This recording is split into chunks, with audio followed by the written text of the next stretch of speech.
অন্তর্বর্তীকালীন সরকারকে বলবো, শক্ত হাতে দেশকে পরিচালনা করুন, শক্ত হাতে দেশকে চালাবার ব্যবস্থা করুন। কোন অবস্থাতে দুর্বলতা যেন না পায়। যদি আপনারা দুর্বল হয়ে যান তাহলে গোটা বাংলাদেশ দুর্বল হয়ে যাবে।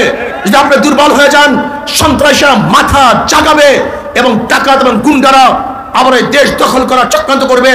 এর জন্য আমি বলবো, অন্তর্বর্তীকালীন সরকার শক্ত হাতে সাহসিকতার সাথে বাঘের মতো দেশ চালাতে হবে।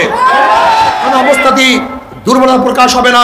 আর অন্তর্বর্তী সরকারকে বলবো, যেই সমস্ত জায়গাগুলিতে সংস্কার করার জন্য আপনি প্রতিনিধি নিয়োগ করেছেন, খবরদার প্রত্যেকটা সংস্কারের মধ্যে এদেশের সংখ্যাগরিষ্ঠ মুসলমানদের প্রতিনিধি আলেমদেরকে থাকতেই হবে। অবশ্যই আলেমদেরকে রাখতে হবে। আপনার সংবিধান সংস্কার করার জন্য যেই ব্যক্তিকে নিয়োগ দিয়েছেন, জানি না প্রথম যার নাম আসছে তাকে পরিবর্তন করার পর আরেকজনকে কেন দিয়েছেন। তিনি আমেরিকাতে থাকেন, আমেরিকার কৃষ্টি কালচারে বড় হয়েছেন। আমি বলবো, সেই কমিটির মধ্যে এই মাটি ও মানুষের অবস্থা বুঝে, এই দেশের নারী বুঝে এমন আলেমদেরকে, জ্ঞানী ব্যক্তিদেরকে সংবিধান সংস্কারের যদি সদস্য বানানো না হয় তাহলে বাংলাদেশ আবারও ভুল করবে।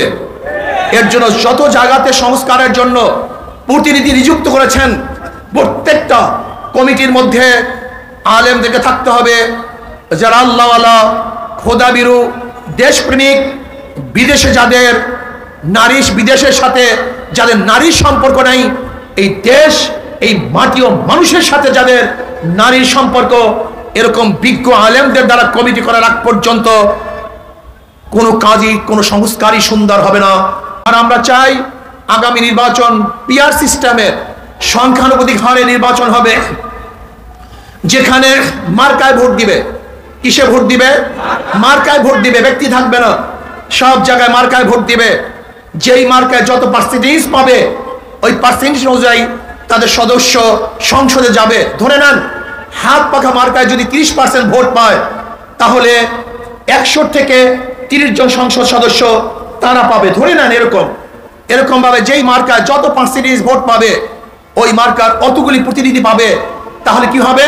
কোন গুন্ডা এবং পেশি শক্তি, কালো টাকা দিয়ে কেউ ভোট ক্রয় করতে পারবে না।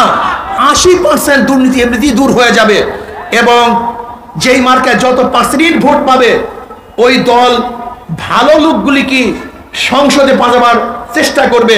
কাজে পিআর সিস্টেমে নির্বাচন এইটি বাংলাদেশের জন্য সবচেয়ে ভালো, সবচেয়ে